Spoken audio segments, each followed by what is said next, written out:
In the most recent entry of Who Was Better, I compared the two wrestlers that are most commonly referenced as the greatest in Shawn Michaels and Ric Flair. I'm doing my best to remove any bias and just make the argument as black and white as possible. So I developed a simple grading system based on 3 categories. 1 being in-ring ability. Classic bouts are what pro wrestling is built around. 2 is gimmick. How much are fans entertained by the essence of one's character? And finally, promo. Talking segments not just enhance a gimmick, but also sell the crowd on an upcoming match. These 3 skills are what a well-rounded sports entertainer is all about. I also want to be clear, you may not agree with my opinion. That's okay, it's just my take. When I choose 2 wrestlers, the difference is probably razor thin. What would be the fun in making a video of who is better, Bret Hart or Maven?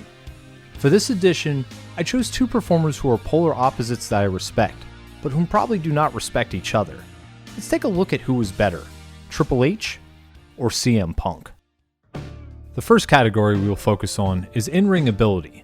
When reviewing the game's career in a 20x20, it is clear that Triple H's specialty was in any type of no disqualification match. The Cerebral Assassin was the perfect nickname given by Jim Ross to Triple H, as it gave a cool explanation for the game's methodical style. A fast-paced offense does not get heat. A slow, systematic destruction of the opposing babyface, however, does.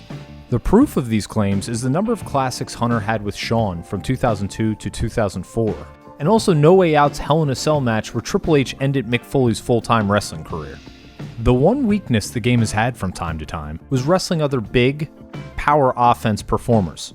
Triple H works such a good, methodical style, but when his opponent also executes at a slower pace, there is a lack of balance. Someone like Undertaker can ramp up the speed better than any other big man, which is why most of their matches did not have this issue. A specific example I want to look at on the other end of the spectrum is Brock Lesnar vs Triple H from WrestleMania 29. The day after the event, I could not put my finger on why it fell so flat for me. Then during a rewatch, I timed a meaningful part of the match and found that a move or strike was only being executed once every 20 plus seconds. In bits that can work, but it was too slow for too long. CM Punk had a reputation for being great in-ring before he ever debuted in WWE.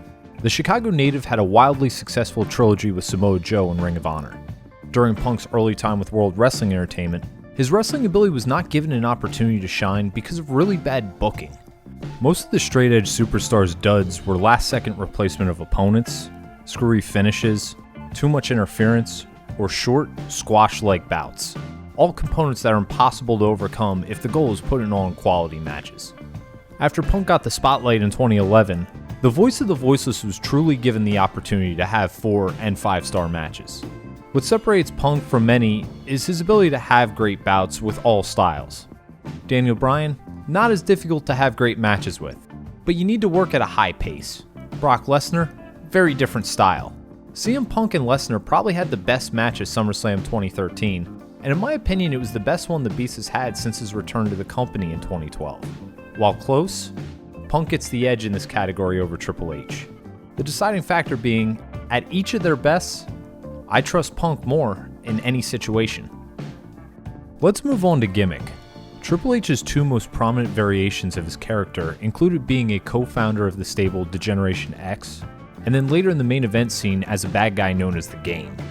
Triple H being the leader of DX when the group was at its largest is key, plus who could forget the so-called invasion outside of WCW Nitro in April of '98. Then to make the argument stronger for the Cerebral Assassin, he is probably considered a top 3 rival for The Rock, Stone Cold, and Shawn Michaels. That means it is impossible to tell the story of some of the greatest babyfaces in wrestling history without including their encounters with the Game. Also, Evolution was pretty damn cool. CM Punk, on the other hand, had some polarizing gimmicks as well. Being straight-edged is a lifestyle, but Punk used it to be part of his wrestling character as well. The funny part of that character is if presented one way, it is noble. If said in a different tone, it is all of a sudden egotistical and smug. While the straight-edge persona was great in Ring of Honor and early WWE, the straight-edge society took a real way of life and made it a truly hated gimmick. An absolutely underrated heel with tons of heat. Unfortunately, WWE cut the group's run short. Thankfully, that was not the end of the Second City Saints' time in the company. Punk's most famous gimmick was the best in the world push he had from summer 2011 to January 2014.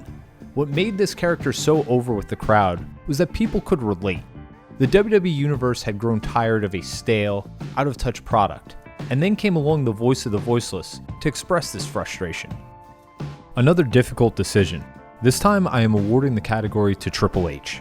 The deciding factor being that I have never hated a wrestler like I did the Game in the late 90s and early 2000s. I have always stood by my statement of, Ric Flair is the greatest wrestler who is a heel, but Triple H was the greatest heel who was a wrestler. I didn't hate the Nature Boy like I did the Cerebral Assassin. Now it is time for the final category, promo. I say this one for last because it is the closest. Triple H is one of the best at ramping the intensity up during his talking segments, while Punk has an abnormally relaxed demeanor. Two different methods. Both have shown their comedic chops at times, but for the most part have a specific style. In 2011, the Game and the Cult of Personality would trade barbs in dueling promos. What is funny is I can pay compliments to both men, as I thought Triple H had the steadier monologue, but CM Punk had the more memorable lines. The edge in the last segment goes to the best in the world. Punk is the holder of arguably the most memorable promo of all time in the Pipe Bomb. Also, for his last 2.5 years with the company, Punk was able to cut promos with the freedom guys like Triple H had in the Attitude Era, where there is a signed tone and an end game, and it is up to the superstar to fill in the rest. With that, CM Punk connected with the fans like only a rare few have before him. Thank you for watching. If you enjoyed this video, please give it a thumbs up, and if you want to see more content like it, hit the subscribe button. Please let me know in the comments section if there are two wrestlers you want me to compare using this criteria.